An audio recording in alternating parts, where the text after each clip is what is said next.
You've said earlier, a couple of earnings reports ago, that in fact it's not affecting the trade problems are not affecting you, but might your customers. This is specifically what you said. While we expect to be relatively protected from the negative impacts of the tariffs, the same cannot always be said for our customers. What are you seeing now, a few months later? Are you being affected? Are your customers being affected? Well, what we've put in place for Shiloh is an in-market, for-market strategy. So we source raw materials, manufacture, and our customers who we sell to are within the market. So our product isn't crossing borders. So in that respect, we're protected from that. What about your customers? Our customers will then take that vehicle and they may export it across a border. And so that's where that impact comes in.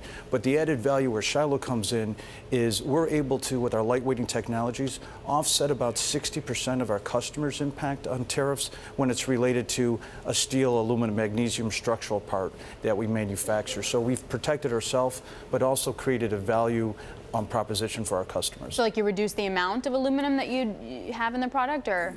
Through our process technology, yes. So we've restructured some parts where they were previously aluminum, and we, with our process technology, have been able to take as much as 25% out of that product out. So in essence, making aluminum lighter without sacrificing performance, quality, safety, or sustainability. What does that do to your margins?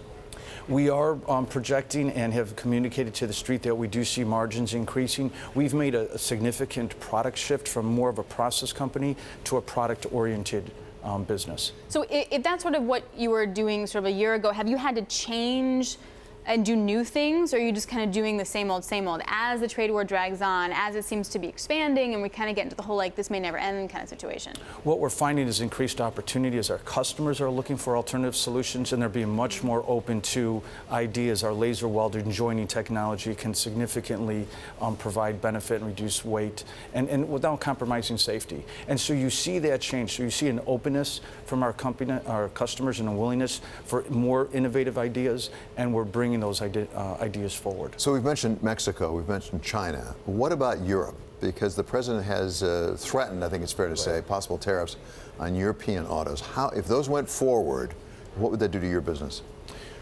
We're, again, in market, for market, so our European production is for customers in Europe. But where you do have that impact in some of the SUVs that are produced in the U.S. are exported. BMW, Mercedes are exported to Europe. Are they significant customers of yours? They are very important customers. So they might make fewer of them if there are restrictions. There's that potential risk. That is one of the risks that's out there. But we also see that, again, how do we find innovative ideas that help offset some of those costs? So talk about the automotive market a little in a broader sense, because there's softness in the United States and China in particular, in Europe as well.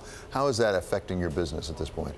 Right now, we have been able to outperform the market. So with our new product launches, we have a number of significant launches occurring in 2019. So we're adding more to the portfolio than going forward. But we still have, there's still risk in the market, and we continue to look at our opportunity is content per vehicle, not necessarily the units sold, but how do we increase the content that we provide on that vehicle? So, to be fair, over the last year, I mean, your stock is still down like 38%. It has. So what do you attribute that to? If you say you're insulated from trade, is that a reflection of where the auto industry actually is?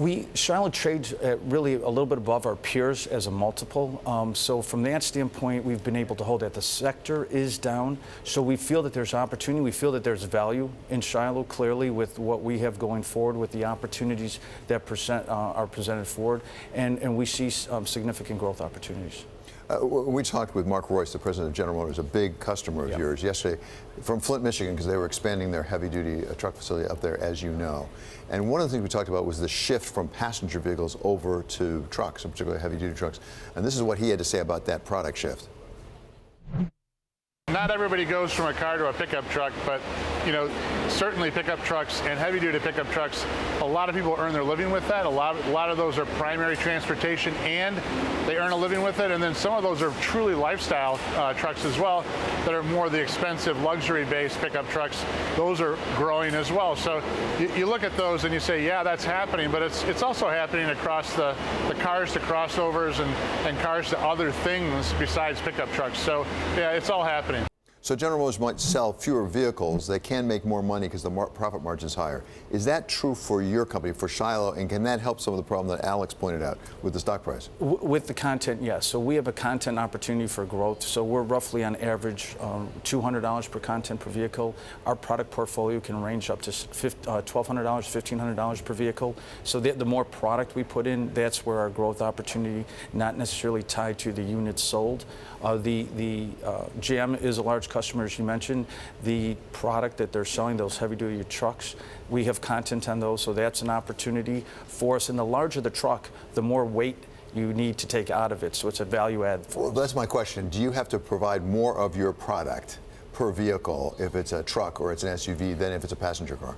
For every 100 pounds we can take out of a vehicle, we improve fuel economy by 1 to 2%. On a truck, we can take as much as 250 pounds out of a vehicle. So that's about 4.5, 5% of fuel efficiency that we can provide by lightweighting. So that is a driver to pull our product and our technology into those vehicles. There's a major transformation coming in automotives that Alex covers all the time to electric vehicles and autonomous vehicles. As you anticipate that, how will that affect your business?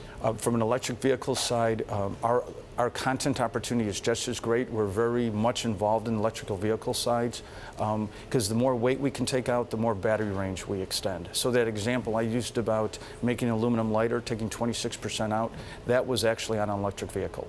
So it is about when you take weight out of it, it does extend battery range.